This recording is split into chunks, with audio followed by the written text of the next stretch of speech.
नमस्कार मित्रांनो. आपल्या समृद्ध भारतीय संस्कृतीत प्रत्येक सणामागे एक खोल अर्थ आणि एक सुंदर कथा दडलेली असते. आज आपण ज्या सणाबद्दल बोलणार आहोत, तो सण म्हणजे आपल्या महाराष्ट्राच्या मातीतला महत्त्वपूर्ण सण, वेळ अमावस्या किंवा येळवस. हिंदू धर्मात अमावस्या तिथीला विशेष आध्यात्मिक व धार्मिक महत्त्व आहे. अमावस्या म्हणजेच कृष्ण पक्षातील अंतिम दिवस, पूर्णतः काळोखाची रात्र, ज्या दिवशी आकाशात चंद्र दिसत नाही. या दिवशी पितरांना तृप्त करण्यासाठी श्राद्ध व तर्पण केल्याने अनंत पुण्य मिळते असा विश्वास आहे. या परंपरेमागे एक सुंदर भक्तिपूर्ण कथा दडलेली आहे. आज आपण ती कथा जाणून घेऊया. ही कथा आहे चंद्रवंशीय राजा पुरुरवा आणि अप्सरा उर्वशी यांचा सुपुत्र राजा अमावसू आणि स्वर्गीय कन्या अच्छोदा यांच्या अद्भुत प्रवासाची. चला तर मग मी तुम्हाला ती कथा सांगायला सुरुवात करते आणि शेवटी वेळ अमावस्येचे महत्त्व काय आहे हे पण तुम्हाला कळणार आहे. म्हणून तुम्ही ही कथा लक्षपूर्वक शेवटपर्यंत ऐका. कथा सुरू करण्याच्या अगोदर तुम्हा सर्वांना एक छोटीशी विनंती करते. मित्रांनो, मी हा व्हिडिओ खूप मेहनतीने बनवला आहे. माझी मेहनत जर तुम्हाला आवडली तर व्हिडिओला लाईक नक्की करा आणि कमेंटमध्ये जय पितृदेव नक्कीच लिहा. चला तर मग ऐकूया ती कथा. मित्रांनो, प्राचीन काळी स्वर्गलोकात अच्छोदा नावाची एक दिव्य अप्सरा होती. बर्हिष्यद नावाच्या पितृगणांनी आपल्या संकल्पशक्तीतून तिला निर्माण केले होते. म्हणून अच्छोदाला जन्मदाता असा कोणी जैविक पिता नव्हता. स्वर्गाच्या अपार वैभवात आणि ऐश्वर्यात राहूनही तिच्या हृदयात मात्र पित्याच्या प्रेमाची उणीव सतत जाणवत असे. इतर देव अप्सरांना ज्याप्रमाणे वडिलांचा आधार होता तसा आपल्याला का नाही असा प्रश्न तिला पछाडत होता. स्वर्गीय उद्यानात फेरफटका मारताना अच्छोदा स्वतःशीच दुःखी मनाने बोलत असे. सुंदर सुख आहेत. अमृतसमण एका पित्याच्या प्रेमळ स्पर्शाला मी कायमच असमर्थ ठरले. मला सुद्धा बाबा असते तर किती छान झालं असतं. दिवसेदिवस तिची ही तळमळ वाढत गेली. पित्याच्या प्रेमासाठी आसुसलेल्या तिच्या अंतर्यामी वेदना इतकी प्रखर झाली की तिचे दिव्य तेज आणि शक्ती क्षीण होऊ लागली. अखेर एके दिवशी या प्रखर इच्छेच्या भाराने अच्छोदाच्या अस्तित्वात मोठी हलचल झाली. स्वर्गलोकीच्या त्या आनंदात अचानक खळबळ माजली. अच्छोदा भान हरपून आकाशातून खाली कोसळू लागली. तिचे मंदावलेले तेजोमय रूप ढगांच्या पटातून पृथ्वीच्या दिशेने झेपावू लागले. खाली कोसळताना घाबरून अच्छोदाने आर्त स्वरात हाक मारली, कोणीतरी मला वाचवा. तिची ही वेदनादायी हाक वर वर आसमंतात पसरण्याआधीच ती वेगाने खाली जात राहिली. स्वर्गातून कोसळत असताना अच्छोदाचा मार्ग पितृलोकाच्या परिसरातून गेला. पितृलोक म्हणजे पूर्वजांच्या आत्म्यांचे धाम. तिथे योग्य अग्निश्वात्त पितर दिव्य सोमरसाचा आस्वाद घेत तल्लीन असतात. अच्छोदाची करुण हाक ऐकताच पितृलोकातील काही पुण्यवान आत्म्यांचे ध्यान भंग पावले. त्यांनी वर पाहिले तर त्यांना एक तेजस्वी अप्सरा अचेतन अवस्थेत खाली पडताना दिसली. त्यांपैकी एक वरिष्ठ पितृदेव त्वरित पुढे सरसावले. आपल्या योगशक्तीने त्यांनी आकाशात तरंगत अच्छोदाला अलगद थांबवले आणि प्रेमळ सुरक्षेने तिला आपल्या अंकात घेतले. मग त्या पितृदेवांनी तिच्या भोवती ऊर्जेचे संरक्षण कवच निर्माण केले आणि खाली पडू न देता पितृलोकातच तिचे अवरोहण केले. बाकी पितृगण देखील या अनोख्या घटनाक्रमाने जमा झाले आणि त्या अप्सरेभोवती प्रेमाने गोळा झाले. थोड्याच वेळात अच्छोदाला शुद्धी आली. तिने डोळे उघडले तर आपल्या अवतीभोवती ऋषी संतांसारखी तेजस्वी मगर, शांत चेहऱ्यांची वलयांकित मंडळी पाहिली. त्या दिव्य पितृगणांच्या डोळ्यांत अनाहत करुणा आणि पित्याचे वात्सल्य झळकत होते. त्यांच्यामधूनच एक ज्येष्ठ पितर सौम्य स्वरात बोलले, बाळे, तू कोण आहेस? असा दुःखी आणि बेसावत का पडत होतीस? तुझे दिव्य तेज मंदावलेले दिसते. स्वर्गातून तू खाली कशी कोसळलीस? अच्छोदा अजूनही व्याकुळ होती. तिने अश्रू भरल्या डोळ्यांनी हात जोडले आणि थरथऱ्या स्वरात उत्तर दिले, मी अप्सरा अच्छोदा. बरीशात पितृगणांनी आपल्या संकल्पातून मला निर्मिले. त्यामुळे मला जन्म देणारा पिता नाही. स्वर्गात सर्व सुख असूनही मला पित्याच्या प्रेमाची ओढ लागून राहिली होती. इतरांना जसा पिता आहे तसा मला असता तर. या अतृप्त इच्छेमुळे माझी सगळी योगशक्ती लोप पावली आणि मी स्वर्गातून खाली पडू लागले. पडता पडता प्राण वाचवावा म्हणून मी हाक मारली. आपल्या कृपेने मी इथे थांबू शकले आहे. हे सांगताच तिच्या डोळ्यातून अश्रूंना पूर आला. पितृगण तिची व्यथा मनःपूर्वक ऐकत होते. तिच्या शब्दांमधील वेदना त्यांच्या हृदयाला भिडली. काही पितर एकमेकांकडे पाहत दुःखी झाले. त्यांना जाणवले की पित्याचे प्रेम हा किती मूलभूत आनंद आहे, ज्याच्या अभावाने स्वर्गसुखदेखील अपूर्ण वाटू शकते. काही क्षणांनी सर्वात ज्येष्ठ पितर प्रेमाने पुढे आले. त्यांनी आपल्या उजव्या हाताचा आशीर्वाद देत अच्छोदाला म्हणाले, वत्से अच्छोदा, तुझी इच्छा पवित्र आहे आणि ती निश्चयाने पूर्ण होईल. पित्याच्या प्रेमासाठी तुझे हृदय तळमळतीये ते आम्हाला समजू शकते. ईश्वराने तुला या अवस्थेत आमच्याकडे पाठवले आहे, यातच कोणता तरी उपाय असणार. तेवढ्यात दुसरे एक पितर चिंताग्रस्त स्वरात म्हणाले, परंतु तुला हवे ते प्रेम अनुभवण्यासाठी तुला मर्त्य लोकात मानवाच्या रूपात जन्म घ्यावा लागेल बाळे. स्वर्गात राहून पिता लाभणे शक्य नाही. हे ऐकून अच्छोदा थोडी घाबरली. तिने सावधपणे विचारले, मला स्वर्ग सोडून पृथ्वीवर मानवजन्म घ्यावा लागेल का? तिथे मला खरोखर पित्याचे प्रेम मिळेल का? त्या सर्वात ज्येष्ठ पितरांनी मृदू हसत होकार दिला. होय देवी, पृथ्वीवर तुला एका थोर राजाच्या घरी कन्या म्हणून जन्म घ्यावा लागेल. तिथे तुला ज्या प्रेमाची आस लागली आहे ते पिता कन्येचे अपार प्रेम नक्कीच मिळेल.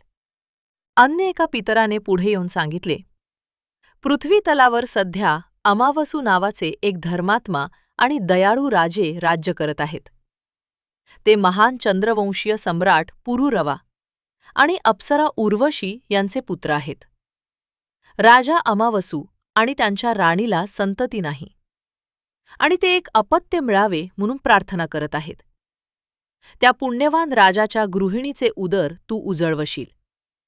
तू त्यांची कन्या म्हणून जन्म घेणार आणि त्यांच्याकडून तुला हवी असलेली पिता मायचे प्रेम मिळेल. हे वरदान ऐकताच अच्छोदाच्या मुखावर आशेचा एक दिव्य प्रकाश पसरला.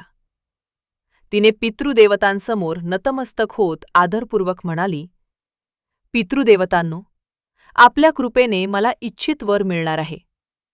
मी आपली अत्यंत ऋणी आहे. कृपया सांगा, मी आपल्या या उपकाराचे काय उत्तराई होऊ?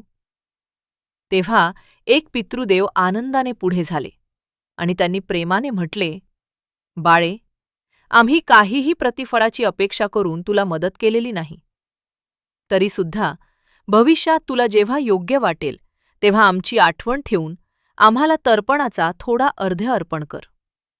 पूर्वजांची कृतज्ञतापूर्वक पूजा करशील तर तेच आमच्यासाठी सर्वोत्तम फळ असेल. अच्छोदाने डोळे पुसले आणि मनोभावे प्रतिज्ञा केली, मी वचन देते की पृथ्वीवर मिळालेल्या आयुष्यात आपली आठवण ठेवीन. ज्यावेळी संधी मिळेल त्यावेळी पितृपूजा करून आपली कृतज्ञता व्यक्त करीन. आपले उपकार मी कधीच विसरणार नाही. तिच्या निर्धाराने पितृगण संतुष्ट झाले.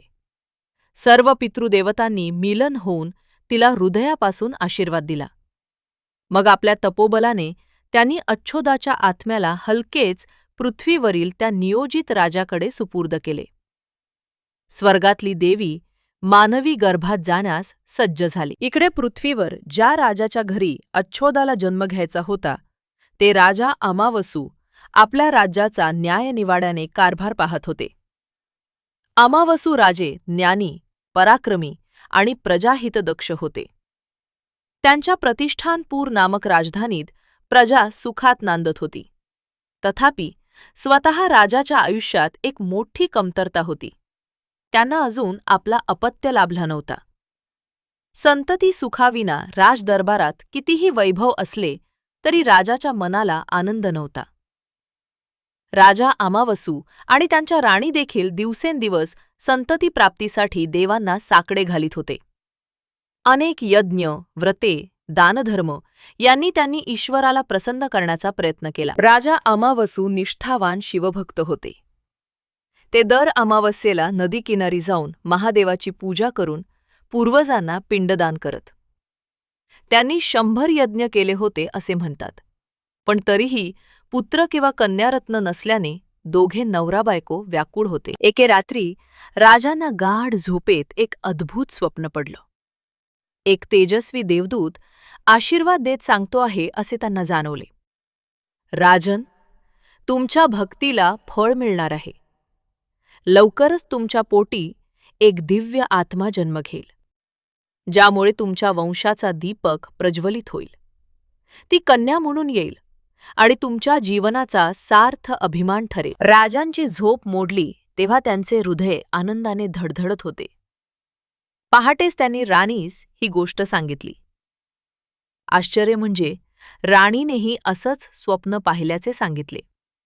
तिने अनुभवलं होतं की आपण एका सुंदर बालिकेला मांडीवर घेऊन देवाचे दर्शन घेत आहोत.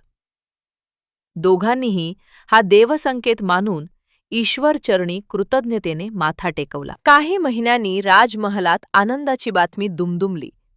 महाराणी गर्भवती झाल्या. ही बातमी ऐकून राजा अमावसूच्या आनंदाला पारावर उरला नाही. राज्यभर दिवे लावून उत्सव साजरा करण्यात आला.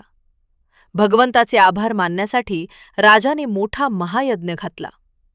सर्व प्रजाजन उदंड उत्सुकतेने राजकुमार अथवा राजकुमारीच्या आगमनाची वाट पाहू लागले. 9 महिन्यांनी तो शुभक्षण आला. त्या दिवशी आषाढ महिन्यातील अंधारी अमावस्या रात्र होती. आकाशात चंद्राचा लवलेश नव्हता. सभोवताली काळोख दाटला होता.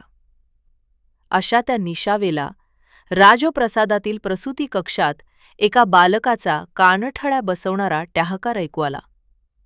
राजकन्या जन्माला आली!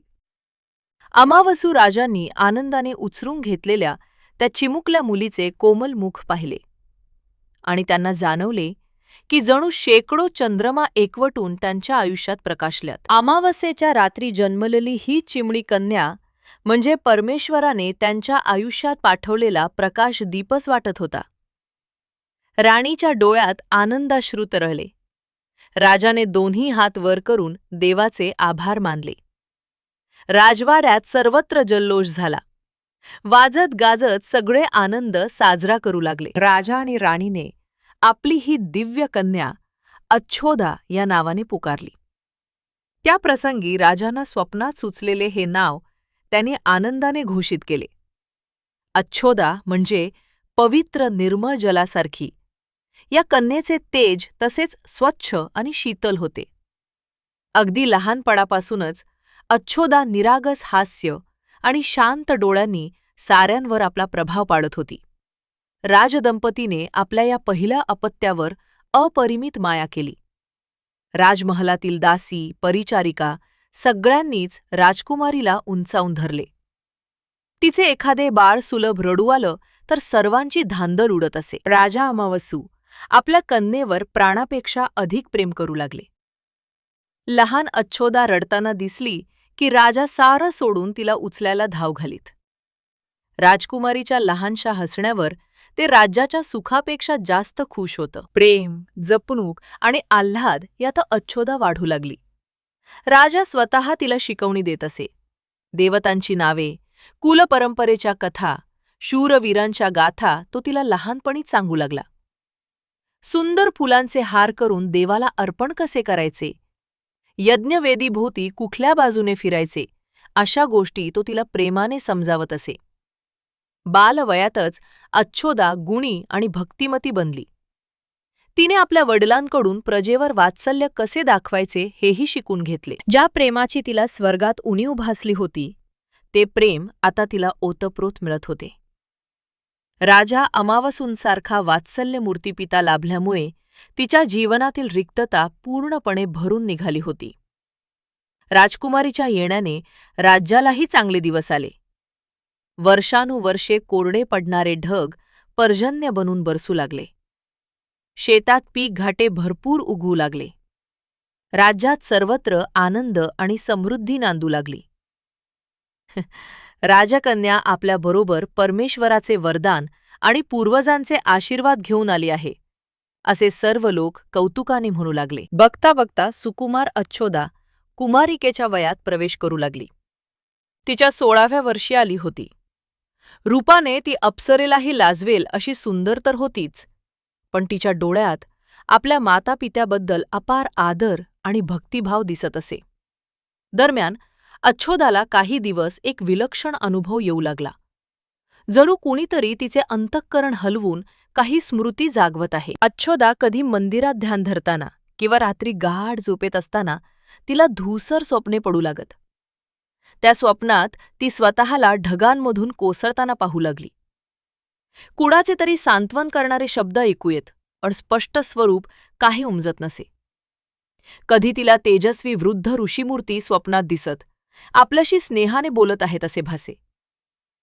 सकाळी उठल्यावर तिच्या डोळ्यांच्या कडा ओलावलेल्या असत, मात्र कारण तिच्या स्वतःलाही कळत नसे. दिवसेंदिवस ही स्वप्ने अधिक स्पष्ट होत चालली होती. अखेर एके दिवशी ती ध्यानस्थ अवस्थेत होती. तेव्हा क्षणभर तिच्या डोळ्यासमोर पुन्हा तो दृश्यफलक उलगडला. आपण स्वर्गातून पळत असल्याचे आणि काही दयाळू पितरांनी आपला हात धरून आपल्याला वाचवत असल्याचे तिला स्पष्ट जाणवले. त्या क्षणी अच्छोदा जोरात डोळे उघडून बसली. अच्छोदाने मनोमन निश्चय केला की तिने पितृदेवतांना दिलेले वचन तिला पार पाडायचे आहे. तिने आपल्या जीवनात इतके सुख भरल्याबद्दल पितृगणांचे आभार मानायचे आहेत. आणि ती याबाबत कोणाची मदत घेणार होती?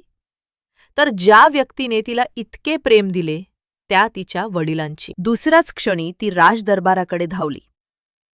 राजा अमावसू नेहमीप्रमाणे दरबारात मंत्री आणि ज्ञातिमंडळींसमवेत राजकारभाराची चर्चा करत होते. पण आपल्या लाडक्या कन्येला दारात उभे पाहताच त्यांनी सभाधीशांना थांबवून तिला स्मितहास्याने आत बोलावले. अच्छोदा पित्याच्या सिंहासनाजवळ येताच दोघांनी पित्याने आपल्या कन्येला प्रेमभराने जवळ बसवले. राजाला लक्षात आले की आज तिच्या चेहऱ्यावर काहीतरी गूढ गंभीर भाव आहे. अच्छोदाने नम्रतेने वडिलांच्या चरणांना स्पर्श करून प्रणाम केला आणि धीर एकवटून म्हणाले, पिताश्री, मला आपल्याकडे एक विनंती करायची आहे. राजाने आश्चर्याने मुलीकडे पाहिले आणि लगेच प्रेमाने म्हणाले, बाळे, मला विनंती नाही, तुझी इच्छा फक्त कळव. तू सांगशील ते नक्की पूर्ण होईल. राजांच्या अशा आश्वासक शब्दांनी अच्छोदा उल्हासित झाली. तिच्या डोळ्यात कृतज्ञतेची चमक पसरली. ती म्हणाली, मला पुढील पंचदशीला एका विशेष पूजेचे आयोजन करायचे आहे. ही पूजा आपल्या पितृदेवता आणि पूर्वजांसाठी आहे. राजाला आश्चर्याचा आनंद झाला, तरी त्यांनी विचारले, पूर्वजांसाठी पूजा? अवश्य, हे तर अत्यंत पुण्याचे कार्य आहे. पण तुला अचानक अशी कल्पना कशी सुचली? अच्छोदा थोडी भावूक झाली. ती हळुवार सुरात म्हणाली, पिताश्री, मी लहान असल्यापासून आपण मला नेहमीच सांगत आलात की आपल्या प्रत्येक यशात आणि सुखात आपल्या पूर्वजांचा आशीर्वाद दडलेला असतो. मला सदैव जाणवत आले आहे की तुमचे आणि आईचे जे प्रेम मला मिळाले आहे त्यामागे कुणाचे तरी अदृश्य आशीर्वाद आहेत. काही दिवसांपासून मला स्वप्नात त्यांचा संकेतही मिळाला. आपल्या वंशातील आणि इतर दिवंगत आत्म्यांचे आभार मानण्यासाठी आणि त्यांना शांती मिळावी यासाठी मी श्राद्ध आणि तर्पण विधी करू इच्छिते. हे ऐकताच राजा अमावसू काही क्षण भारावून गेले. त्यांना आपल्या संस्कारी कन्येचा अभिमान वाटला. त्यांनी उठून अच्छोदाचा हात हातात घेतला आणि प्रेमाने म्हणाले, कन्ये, तुला स्वतःहून अशा उत्तम कार्याची जाणीव झाली हे माझे भाग्य आहे. पूर्वजांची पूजा करणे हे आपले पुत्रधर्मही आहे आणि सद्गुरूंची आज्ञा देखील. निश्चितच आपण हा विधी मोठ्या प्रमाणात करूया. येणारी पंचदशी हा दिवस आपण आपल्या पितरांना अर्पण करू. राजा अमावसूने लगेच राजदरबारात आपल्या शहानिशा आणि राजपुरोहितांना बोलावून आवश्यक त्या तयारीचे आदेश दिले. पुढील अमावस्या आपल्या राजकुमारी स्वतः पितृपूजा करणार आहे, अशी घोषणा संपूर्ण राज्यात करून देण्यात आली. ही वार्ता कानोकानी पसरली तशी लोक आश्चर्याने आणि आनंदाने हर्षभरित झाले. दरबारातील गुरुजन आणि ब्राह्मणांनी शुभ मुहूर्त पाहिला. निर्णय झाला की अमावस्या सकाळी नदीच्या तीरी हा महाविधी पार पडेल. त्या दिवसास जोरशोराने तयारी सुरू झाली. राज्यभरातून पवित्र वेदपाठ करणारे ब्राह्मण आमंत्रिले गेले. यज्ञासाठी आवश्यक सर्व सामग्री गोळा केली जाऊ लागली. शुद्ध तूप, दुर्वा, दूध, काळे तीळ, सुगंधी फुले, फळे आणि पिंड बनवण्यासाठी अक्षता व तांदूळ. राजकुमारी स्वतः आपल्या हाताने पिंड तयार करण्यावर आग्रह धरीत होती. प्रजेतल्या प्रत्येक कुटुंबाला त्या दिवशी आपल्या आपल्या घरच्या वृद्ध पूर्वजांचे फोटो किंवा स्मृती घेऊन नदीकाठी यावे असे जाहीर झाले. गरिबांना अन्न-वस्त्रदानाची सोयही राजाने त्या दिवशी ठेवली. शेवटी तो पावन दिवस उगवला. सकाळपासूनच नदीकाठी एक भक्तिमय मेळावा जमू लागला. आकाश जरी निष्पर्ण काळसर रंगाचे होते तरी वातावरणात एक अगम्य पावित्र्य भरून राहिले होते. वेदमंत्रांचे पवित्र उच्चार दूरवर ऐकू येत होते. राजदरबारातील सर्व मंत्री, नागरिक आणि आमंत्रित पुरोहित नदीच्या घाटावर प्रतीक्षा करत होते. नियत काळी राजा अमावसू आपल्या महाराणी समवेत तिथे आले. राजकुमारी अच्छोदा शुभ्र रेशमी वस्त्र घालून, कपाळी चंदनाचे पट्ट लावून नुसत्या पायाने तेथे आली. तिने आपल्या हातात पितृदेवतांसाठी तयार केलेला तांदूळ तिळाचा पिंड आणि एका तांब्याच्या कलशात गंगाजल धरले होते. देवी समान दिसणाऱ्या आपल्या राजकुमारीकडे पाहून राजा अमावसूंच्या डोळ्यात अभिमानाचे अश्रू उभे राहिले. त्यांनी तिच्या डोक्यावर हात ठेवून आशीर्वाद दिला. पुरोहितांनी वेदीवर पवित्र अग्निप्रदीपन केले. अच्छोदाने स्वतः पुढे येऊन हात जोडून अग्निदेवाला प्रणाम केला आणि विधिवत आहुती देऊ लागली. ती आपल्या मंजुळ स्वरात मंत्रोच्चार पुनरुच्चारित करीत होती. स्वाहा, स्वधा असा तिचा स्वर नदी किनाऱ्यावर गुंजत होता. उपस्थित जनसमुदाय विस्मयचकित होऊन तो अद्वितीय सोहळा पाहत होता. यानंतर मुख्य श्राद्धविधी सुरू झाला. नदीच्या पाण्याला लागून राजकुमारी अच्छोदा पितृतर्पणासाठी बसली. तिच्यासमोर कुशाचा आसन, बाजूला काळ्या तिळांनी भरलेली चांदीची वाटी आणि काही पिंड ठेवलेले ताम्हण सजवलेले होते. पाठीमागे राजा अमावसू आणि राणी थोड्या अंतरावर उभे होते.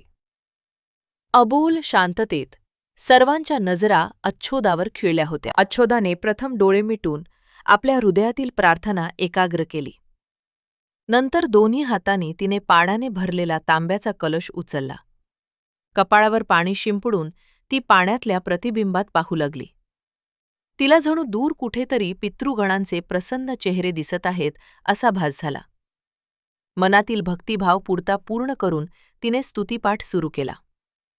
हे आमचे आदरणीय पितृगण आणि दिवंगत पूर्वजांनो, आपल्या असीम कृपेने मला हे सुंदर जीवन लाभले आहे. आजच्या पवित्र अमावस्येच्या दिवशी मी मन, वचन आणि कर्माने आपल्याला तर्पण अर्पण करते. हे पवित्र जल आणि तीळ स्वीकारून आपण तृप्त व्हावे. ज्या ज्या आत्म्यांनी माझ्यावर उपकार केले, माझे रक्षण केले, त्या सर्वांचे ऋण मी मानते. आपल्या आशीर्वादाची मला आणि माझ्या कुटुंबाला नेहमीच आवश्यकता आहे. प्रार्थनेनंतर अच्छोदाने तांब्याच्या कलशातील जल उजव्या हाताने ओंजळीत घेतले आणि अलगद जमिनीकडे सोडू लागली. पाण्याच्या प्रत्येक धारेसोबत ती ओम पितृभ्यो नमः असा जोप करीत होती. तिच्याबरोबर राजा पुरोहित आणि इतर ब्राह्मणही मंत्रपठन करीत होते. तिने एकामागून एक 3 वेळा पाण्याचा अर्घ्य दिला. नंतर ती पुरोहितांच्या मार्गदर्शनाने पिंड अर्पण करू लागली. तिने तीळ तांदूळ मिश्रित लाह्यांचे गोल पिंड दोन्ही हातांनी उचलले आणि अत्यंत आदराने नदीच्या प्रवाहित पाण्यावर सोडले. हे आमचे पितर हो, हे आमच्या वंशातील आणि कुलातील मातृपितृजन हो. हे तिळांजली आपल्या चरणी अर्पण आहे. स्वीकार करा आणि आम्हा संततीवर आशीर्वाद ठेवा. अशी मनोमन प्रार्थना करत तिने प्रत्येक पिंड अर्पण केला. राजा अमावसू आणि महाराणीनेही पुढे येऊन आपल्या पूर्वजांच्या स्मरणार्थ पाण्याचे तर्पण दिले. एवढ्यात सर्व पितर तिथे प्रकट झाले आणि त्यांनी राजा अमावसूला वरदान दिले. ते म्हणाले, हे राजन अमावसू, तुझी आणि तुझ्या मुलीची पितृभक्ती त्रैलोक्यात श्रेष्ठ आहे. आजच्या या तिथीला जिथे अंधार आहे तिथे तुझ्या भक्तीचा प्रकाश पडला आहे. म्हणून आजपासून ही तिथी तुझ्या नावाने ओळखली जाईल. तो दिव्य आशीर्वाद कल्लोळ ऐकताच उपस्थितांचा हर्ष आणि विस्मय उत्क्षिप्त झाला. राजा अमावसूंच्या डोळ्यातून आनंदाश्रू वाहू लागले. त्यांनी आपल्या कन्येकडे पाहिले तर ती ध्यानमुग्ध अवस्थेत आकाशाकडे पाहत उभी होती. तिच्या चेहऱ्यावर अपूर्व तेज आणि समाधान फुललेले होते. राजाला उत्कटतेने जाणवले, माझी ही कन्या काही साधारण मुलगी नाही, तर स्वतः देवांनी पाठवलेली वरदायिनी आहे. त्यांनी क्षणभर मनात महादेवाला नमन केले आणि पुन्हा कन्येला अलगद बिलगून आशीर्वाद दिला. महाराणी तर आपली मुलगी इतक्या थोर कार्यासाठी कारणीभूत ठरली याचा विचार करून गदगद झाली होती. तिने अच्छोदाला मिठी मारली, डोळ्यातील अश्रू पुसले आणि तिच्या कपाळाचा ओघळता चुडा थरथरत्या हातांनी नीट केला. त्या दिवशी संपूर्ण राज्याने मोठा उत्सव साजरा केला. श्राद्धविधी आणि तर्पण झाल्यावर राजाकुमारीच्या हस्ते भव्य अन्नदान करण्यात आले. गोरगरीब, निराधार यांना अन्न वस्त्र दिले गेले. नदीकाठी हजारो लोकांनी एकत्र बसून पंगत केली. मिरभ्र आकाशाखालीही त्या रात्री भयाचा लवलेश नव्हता. उलट प्रत्येकाला वाटत होते की त्यांच्या आजूबाजूला पूर्वजांच्या आत्म्यांचे संरक्षण आहे. ही अमावस्या खरंच आनंद अमावस्या ठरली. मित्रांनो, ही झाली पौराणिक कथा. पण ही कथा केवळ पुराणापुरती मर्यादित राहिली नाही. ती आपल्या मातीत, आपल्या शेतात रुजली. महाभारताच्या काळात जेव्हा पांडव वनवासात होते तेव्हा त्यांनीही या अमावास्येचे महत्त्व जाणले होते. असे म्हणतात की पांडवांनी आपल्या पूर्वजांच्या शांतीसाठी आणि वनवासातील कष्टाच्या निवारणासाठी याच दिवशी पूजा केली होती. म्हणूनच आजही मार्गशीर्ष महिन्यातील अमावस्येला वेळ अमावस्या म्हणून साजरी केली जाते. वेळ म्हणजे काळ किंवा मोसम, आणि काहींच्या मते कानडी भाषेत येळ म्हणजे साथ किंवा विपुलता. हा सण म्हणजे शेतकऱ्यांचा दीपावलीपेक्षाही मोठा उत्सव असतो. या दिवशी काय घडते ते दृश्य डोळ्यांचे पारणे फेडणारे असते. पहाटे लवकर उठून संपूर्ण कुटुंब बैलगाडीतून आपल्या शेतात जाते. गावे ओस पडतात आणि शिवार माणसांनी फुलून जाते. शेतात गेल्यावर एका कोपऱ्यात साधारणपणे वडाच्या किंवा लिंबाच्या झाडाखाली पांडवांची स्थापना केली जाते. 5 दगड किंवा मातीचे ढिगारे बनवून त्यांना पांडव मानले जाते आणि एका दगडाला द्रौपदी मानले जाते. तिथे ज्वारीचे धाटे वापरून एक छोटी खोप तयार केली जाते, जी पांडवांच्या पर्णकुटीचे प्रतीक असते. नैवेद्य आणि वनभोजन. या दिवशीचा नैवेद्य म्हणजे चवीचा एक महासागरच. बाजरीचे उंडे. बाजरीच्या पिठात मसाले, कोथिंबीर, लसूण घालून वाफेवर उकडलेले गरम गोळे. शेतात मिळणाऱ्या सर्व पालेभाज्या, शेंगा, हरभरा, गाजर, वांगे, बोरं असं सगळं एकत्र करून बनवलेली रसरशीत भाजी. आंबील. ज्वारीचे पीठ आणि ताकापासून बनवलेले थंड आणि पाचक पेय. धपाटे आणि खीर. गव्हाची खीर आणि खमंग धपाटे किंवा पुरणपोळी. शेतकरी राजा अमावसू आणि पांडवांचे स्मरण करत प्रार्थना करतो. हे धरणी माते, हे वनदेवते, जशी राजा अमावसूवर आणि पांडवांवर कृपा केलीत तशीच आमच्या पिकांवर कृपा करा. आमचे पीक भरभरून येऊ दे आणि आमच्या घरात सुख समृद्धी नांदू दे. पूजा झाल्यावर वनभोजन होते.